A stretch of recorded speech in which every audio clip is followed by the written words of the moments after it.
Hey y'all, this is TCA Gaming, and in this video we are going to go through a PSA submission process with the bulk tier opening up at $18 and the special opening up at the $15 amount.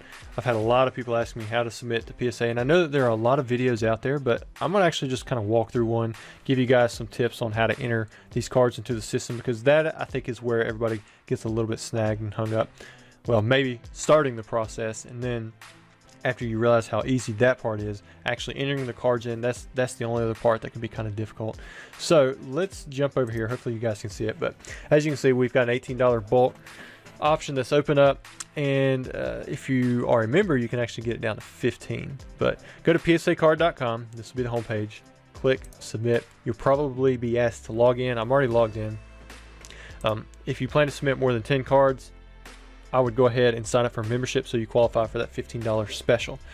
All right, so you can see right here, I've already submitted, several orders myself. I'm probably going to do some more. This is going to be one that I actually do have going in, and you can see right here for Pokemon, you're going to want to select this very first one, hit next. You can do other cards, but they're not going to qualify for those specials. Hit grading, no autograph authentication. Of course, if you do have an autograph or you're doing something else, go with that, but this is typically the most common route for submitting cards. All right, you're going to want to scroll down here to the bottom. The TCG Bulk special, that is what we're going to go for because it's at $15. You can see it has a 10 card minimum. If you don't have at least 10 cards, you're going to have to go with some other regular service. But this is the main thing we got to focus on, the $200. Make sure that you don't declare a card more than $200. If you do, then you're going to get this little error box, and I'll show you guys that. Hit next. Again, it walks you through the process. The first card I want to submit is the Special Delivery Charizard. I'm submitting 10 of them. And your first instinct when you go to the description is to type out the card name. It actually works for the Special Delivery Charizard, so we're going to do that. But it does not always work. And I'm going to show you guys a few examples of that not working as well. So Special Delivery Charizard. Thankfully, it's the first thing that pops up. Your declared value, typically you want to declare as high as possible. On the back end, it will cost you a little bit more shipping if you go over certain thresholds, but if you think about what you're paying for the grading, it's really that shouldn't play a factor into it. Now, if something does happen, you can always try to argue the declared value, but they're probably going to go off the raw value, even though they're going to charge you based off of the graded value. So that's a little tough. I'm going to put 500 in here because I'm taking quantity 10 of the Special Delivery Charizards and multiplying that by the 20 or the 10, sorry, the $50 times the 10, that gives you 500.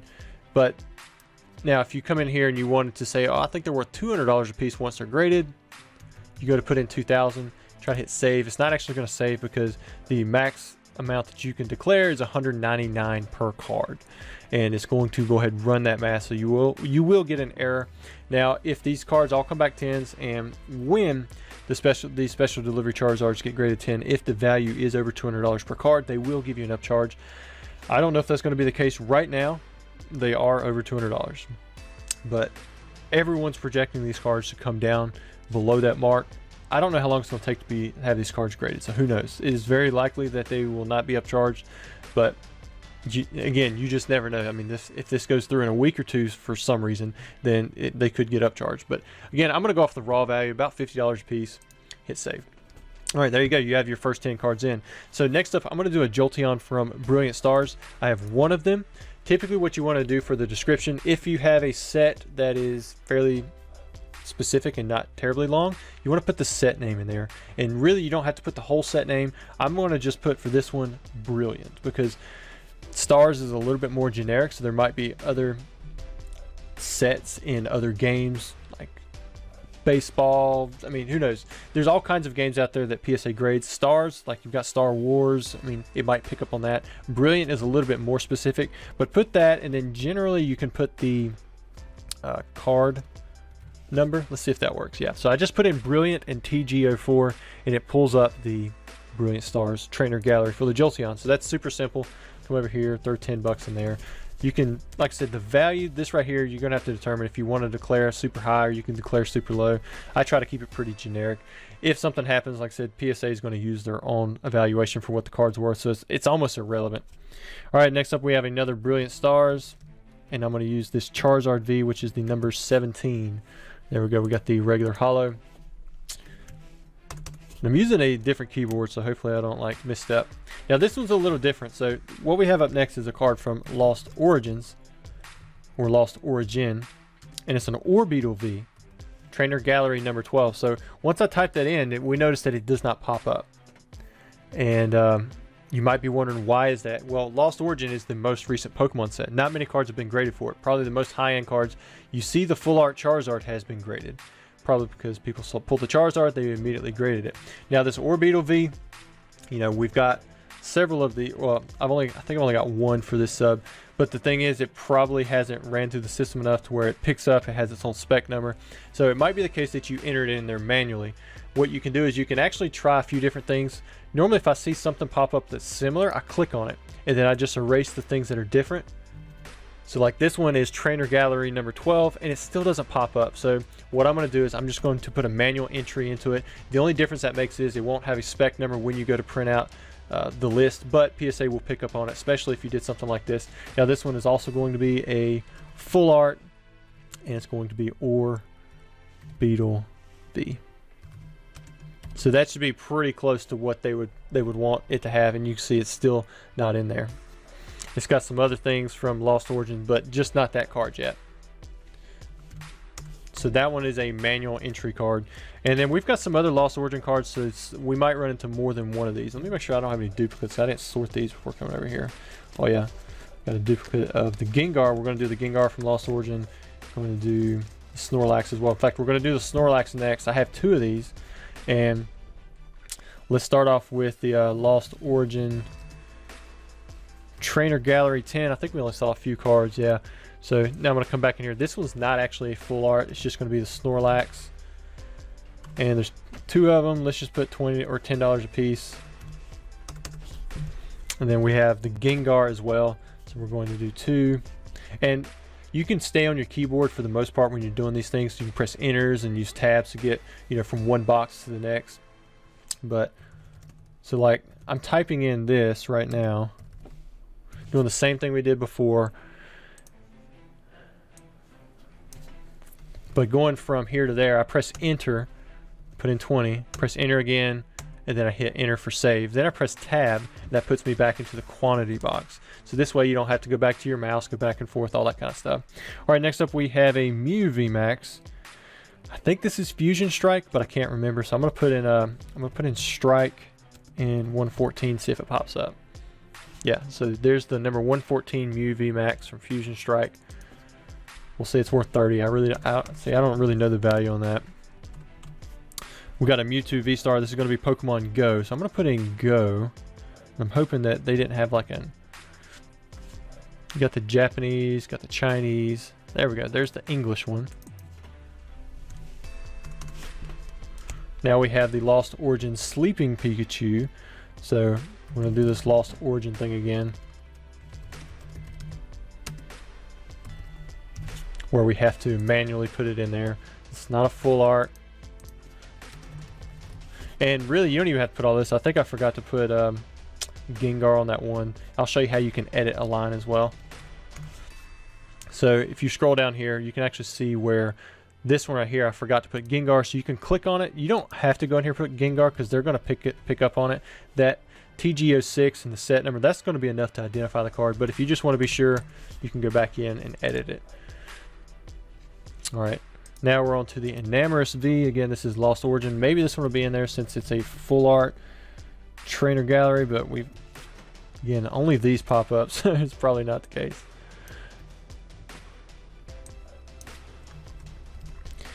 Yeah.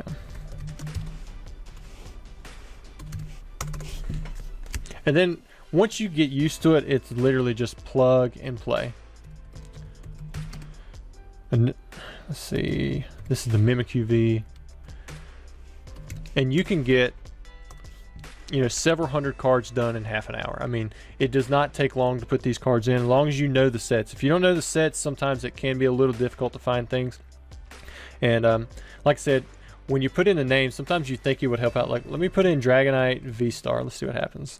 All right, so we got a lot of Dragonite V-Stars right here. So you think, you know, it's actually that second one right there, but if you put in 050, all right, so it actually stuck up there. So maybe it works on some of them. Like we saw it worked on the special delivery Charizard, but a lot of times when you put in the names of the cards, like it just does not help out. It brings up more results. Like next up, we've got a Glasses of Urza. This is going to be an alpha card. So I'm going to put in alpha, and then I'm going to put in Urza. There it is.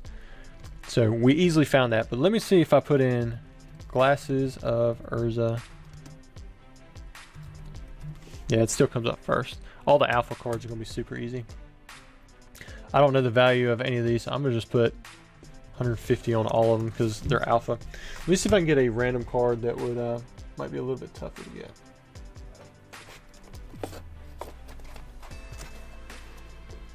So let's do, got a Pikachu VMAX from another set. Let's see if I put in the Sword Shield 062, see if that helps out. So typically when you think of identifying a card, you put in the name and then you put in the set number. Alright, so I've got Pikachu VMAX, Sword Shield 062.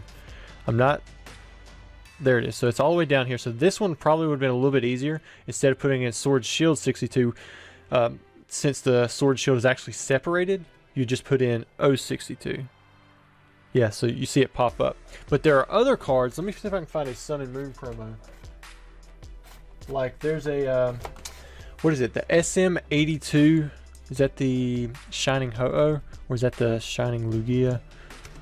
Let's see.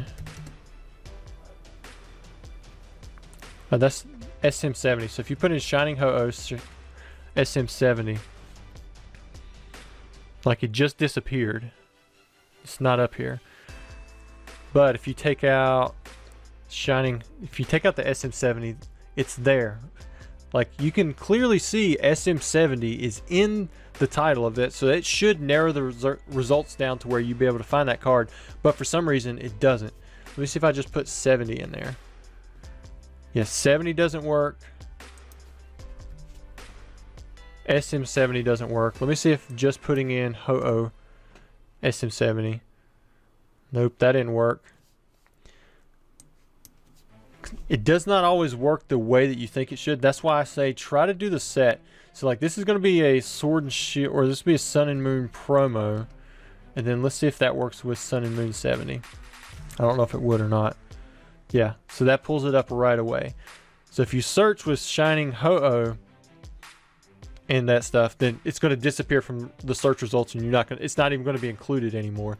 So I don't know why that is. It's going to add in extra things that do not have the terms that you're putting in there, but sometimes it takes out the things that have the exact terms. In fact, there might only be one entry that has all of the terms that you put in there, but that one will not show up. I've searched for sets at some point with a specific card name. Every card in the set will pull up except for the one that you're searching for. Now I don't know why that is, but if it does happen, try to think back, put in the set name, or whatever set it's from. The promos can be a little difficult. Like this one is an SM promo.